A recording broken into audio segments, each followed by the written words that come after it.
মহারুদ্র বজ্র হনুমান মারুতি।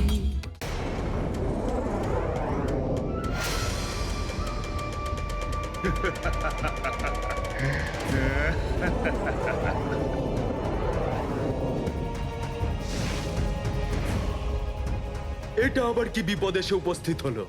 আমায় শীঘ্রই এটা পার করে এগিয়ে যেতে হবে।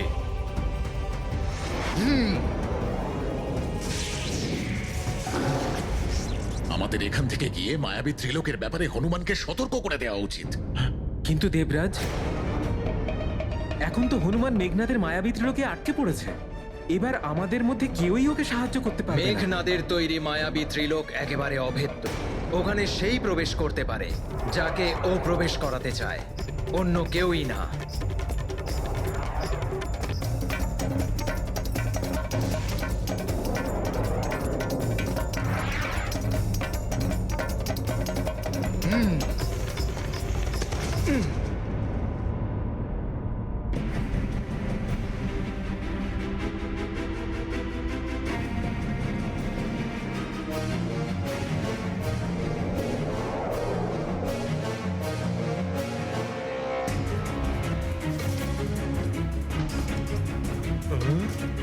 এগুলোকে তো আমি এর পূর্বে কখনোই ব্রহ্মাণ্ডে দেখিনি।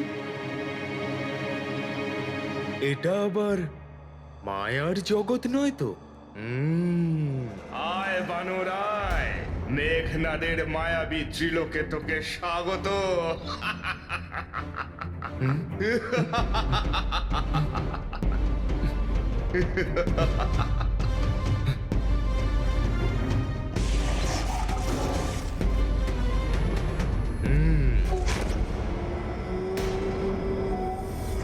এসব কি বলো তো? আমাদের দুজনেরই সময় অযথা নষ্ট করছো কেন?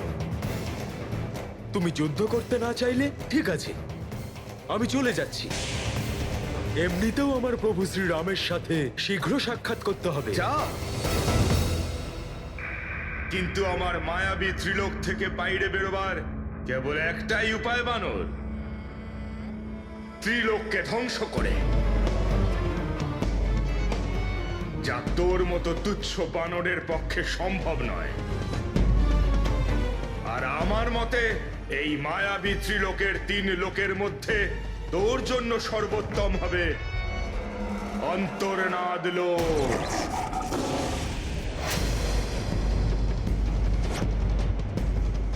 আর তোমার জন্য সর্বোত্তম এটাই হবে যে আমি এখান থেকে চলে যাই।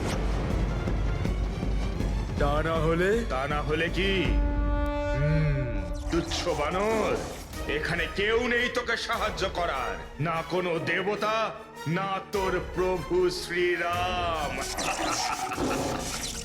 প্রভু শ্রীরামের তেজকে সহ্য করা তোমার সাধ্যের কাজ নয়। তোমার জন্য তো আমি যথেষ্ট।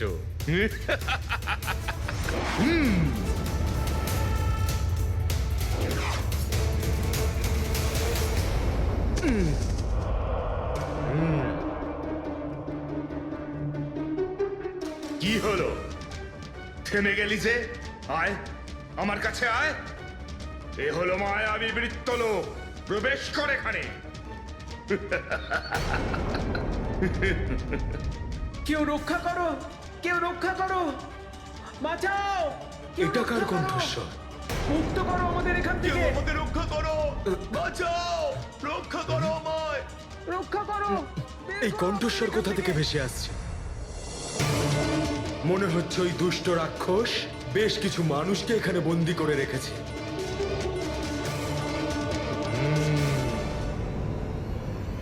দাঁড়াও বানর, প্রবেশ করো না এখানে।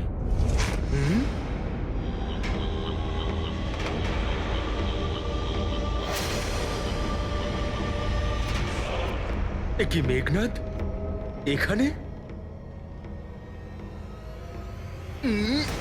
না না, এর কোনো প্রয়োজনীয়তা নেই। আমি তোমার উপর আক্রমণ করতে নয়, বরং তোমাকে সাহায্য করতে এসেছি।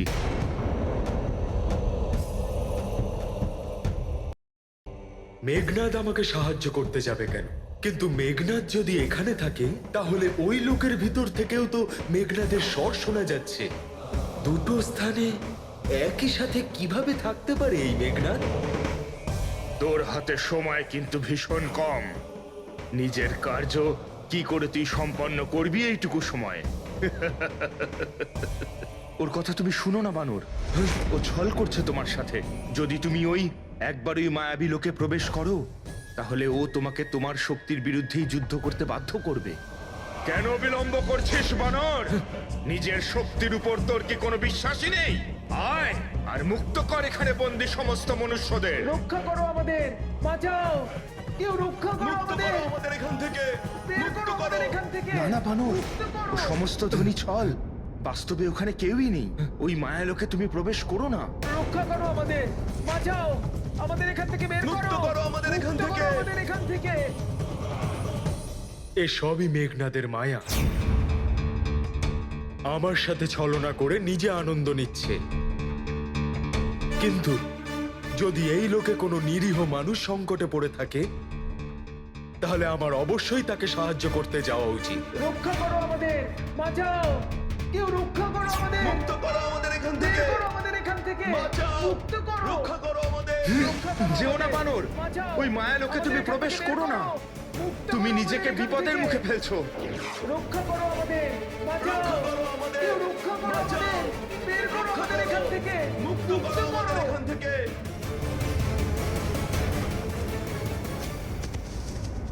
এটা তো দেখে পাতাল লোকই মনে হচ্ছে আমার।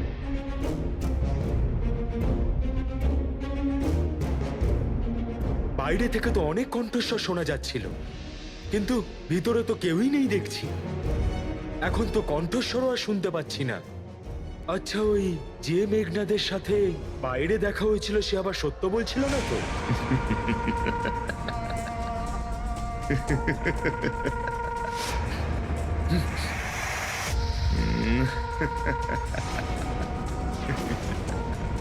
সত্যি দেখছি তোর একেবারে বানরের বুদ্ধি, যে ভ্রমিত ধ্বনিগুলো শুনেও তুই এখানে প্রবেশ করলি।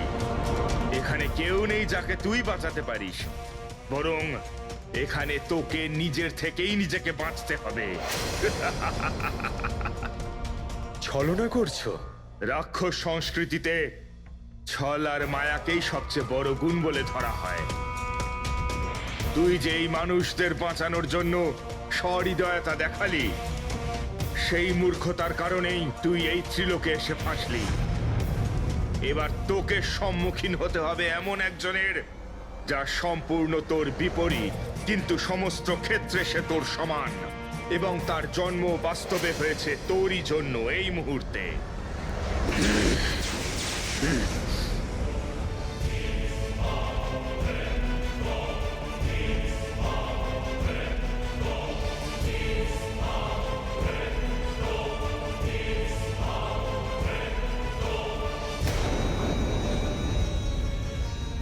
যতটা তুই পবিত্র, বিচার সম্পন্ন, দয়াবান এবং ভালো, ও ততটাই অপবিত্র, বিচার সম্পন্ন, ক্রূর, নির্দয় এবং খারাপ।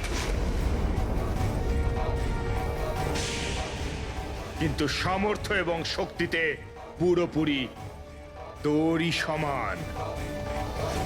অর্থাৎ এই লোকের ভিতরে যে প্রবেশ করে এখানকার প্রভাবে তার একেবারে বিপরীত শক্তির উদ্ভব হয়ে যায়। আমার সাথে এই লোকের বাইরে আরেক মেঘনাতে দেখা হয়েছিল যে আমাকে এই লোকে প্রবেশ করতে নিষেধ করছিল।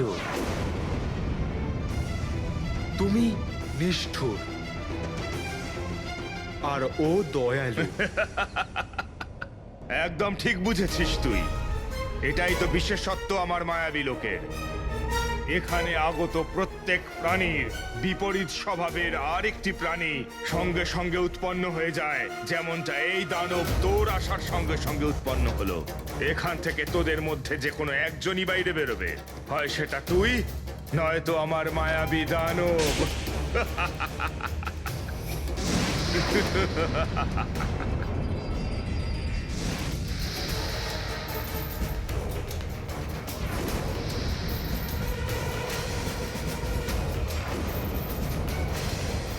আরম্ভ কর যুদ্ধ। দেখি আগে কে এখান থেকে বেরোতে পারে।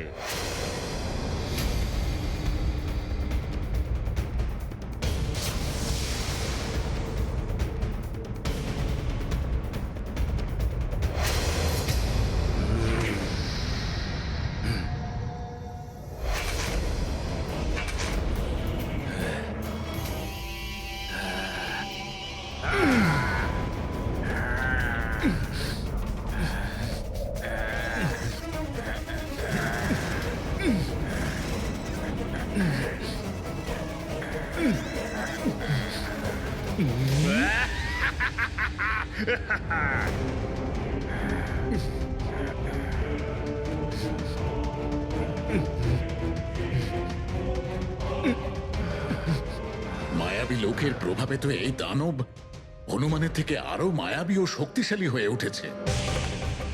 হনুমান কি করে বাঁচবে? যদি মেঘনাদ অধর্ম আর অশুভ শক্তির অধিকারী হয়, তাহলে হনুমানের কাছেও ধর্ম আর সত্যের শক্তি আছে, আশীর্বাদ আর ভক্তির শক্তি আছে।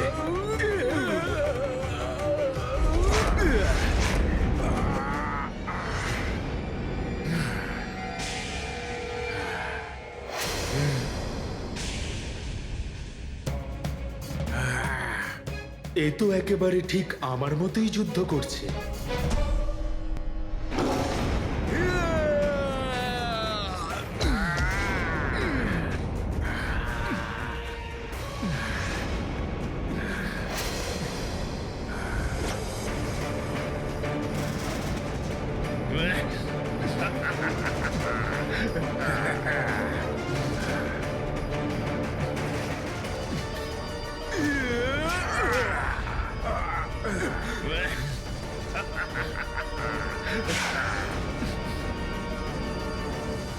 ও যখন আমাকেই অনুসরণ করছে, তখন ওকে বুদ্ধি দিয়েই পরাস্ত করতে হবে।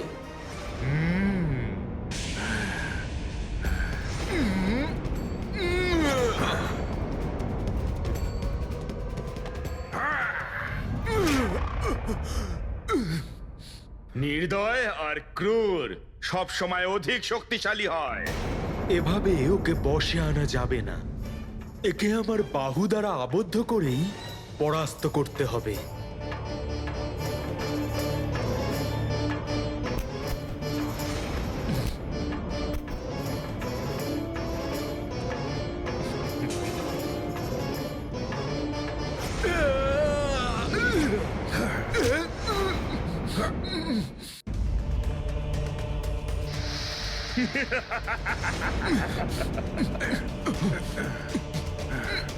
এ তো আমার মনের কথাও বুঝে ফেলছে।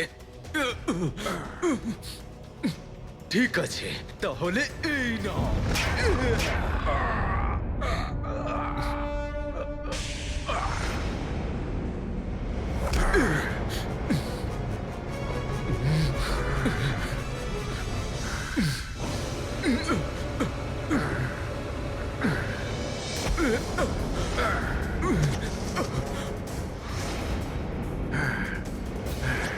বড়ই আনন্দ পাচ্ছি আমি আজকের এই যুদ্ধ দেখে।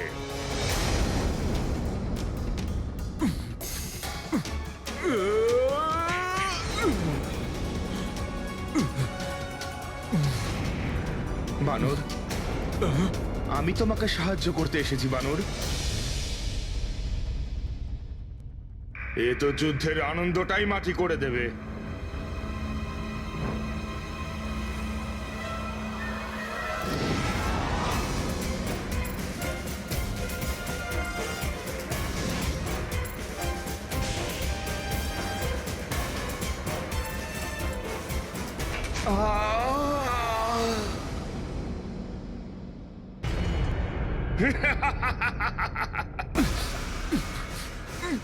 দেখলি বানর, আমার মায়াবী ত্রিলোকে ধর্ম আর সত্য জয়ী হয় না, জয়ী হয় অধর্ম এবং অসত্য। তোর পরাজয় নিশ্চিত বানর, নিশ্চিত।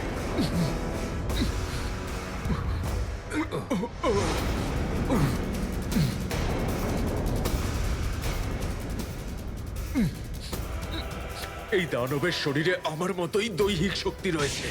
এ আমার যুদ্ধ কৌশল আর অঙ্গভঙ্গির অনুসরণ করছে, কিন্তু যেহেতু ও আমার একেবারে বিপরীত, এমন কিছু আছে যেটা ও চাইলেও কখনোই অনুসরণ করতে পারবে না। জয় শ্রীরাম! জয় শ্রীরাম! জয় শ্রীরাম!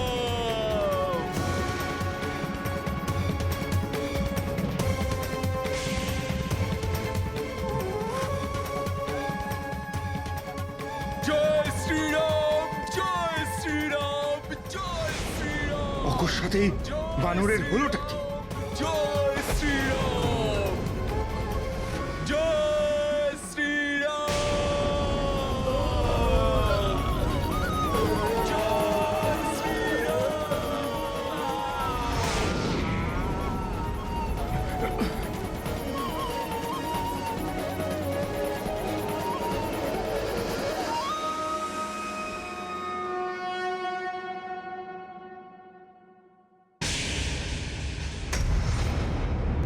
মেঘনাথ, তোমার মতো রাক্ষস সংস্কৃতির পৃষ্ঠপোষক এটা জানো না যে অহংকার, কাম, ক্রোধ, লোভ, মোহের মতো সমস্ত অসৎ শক্তি প্রভু শ্রী রামের নাম স্মরণ করলে সর্বদা সমাপ্ত হয়ে যায়। যার কাছে প্রভু শ্রী রামের নামের ভক্তির শক্তি রয়েছে, তার আশেপাশে কোনো প্রকার অশুভ শক্তি বা অসৎ কিছু অধিক সময় পর্যন্ত থাকতে পারে না। জয় শ্রীরাম! বানর, এবার তোর ভক্তি হবে তোর দুর্বলতা আমার এই দুর্বলকে।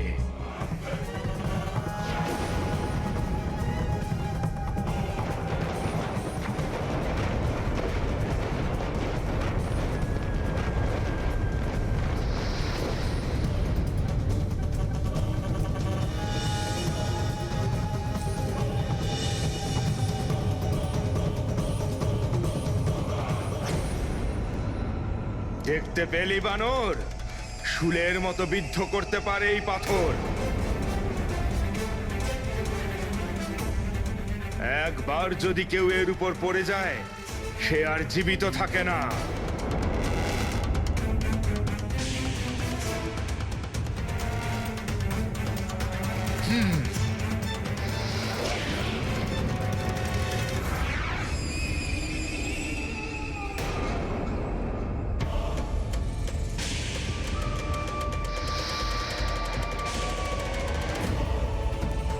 একসাথে এতগুলো চন্দ্র, এ কি ধরনের মায়া? এবার তোর ভক্তির দুর্বলতার জন্যই তোকে পরাস্ত হতে হবে বানর।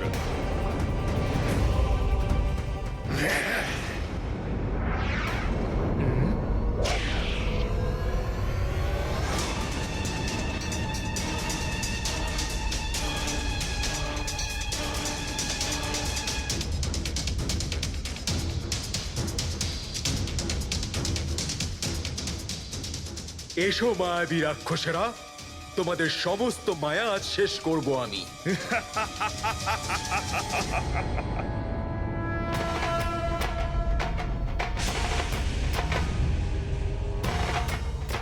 এবার আমার প্রহার সামলাও।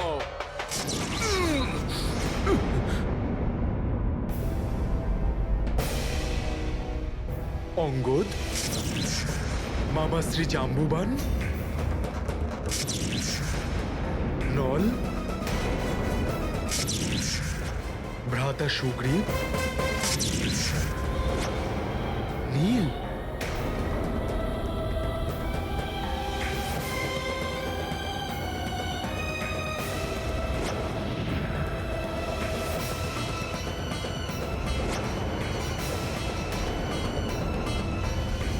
এ কি? এনাদের সকলের সাথে পিতাশ্রীও আছেন?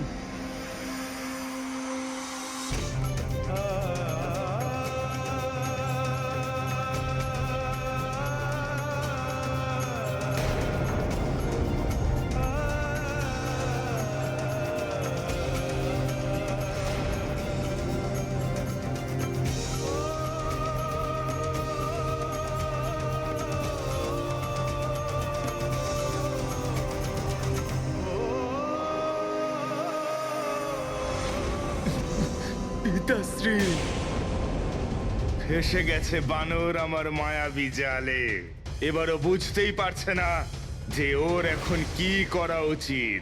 মূর্খ মেঘনাথ এটাই ভাবছে যে আমার বন্ধু বান্ধব, আমার ভক্তি, আমার দুর্বলতা, কিন্তু ও এটা জানে না যে এই সব কিছুই আমার শক্তি। কিন্তু যতক্ষণ এই মায়াবীরা আমার আত্মীয় আর মিত্রদের রূপে রয়েছে, আমি ওদের উপরে প্রহার করতে পারবো না। এবার তুমি শেষ হয়ে যাবে। হে মাতা, হে দুর্গেশ্বরী, হে মাতা, হে দুর্গেশ্বরী, হে মাতা, হে দুর্গেশ্বরী।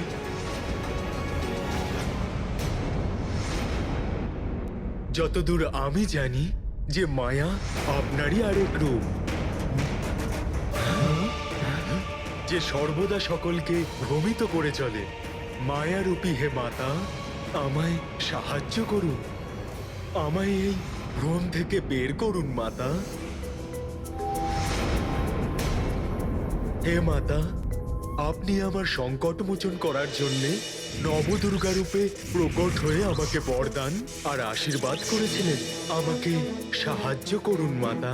এই মেঘনাথের মতো রাক্ষস ভক্তি আর শ্রদ্ধাকে দুর্বলতা মনে করে মাতা।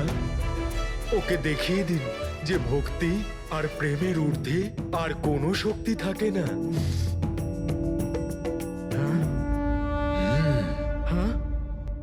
স্বচ্ছ হৃদয় আর মন দিয়ে ঈশ্বরের কাছে করা যে কোনো প্রার্থনাই সবসময় সফল হয়। For more updates, subscribe to our channel, click the show links and enjoy watching the videos.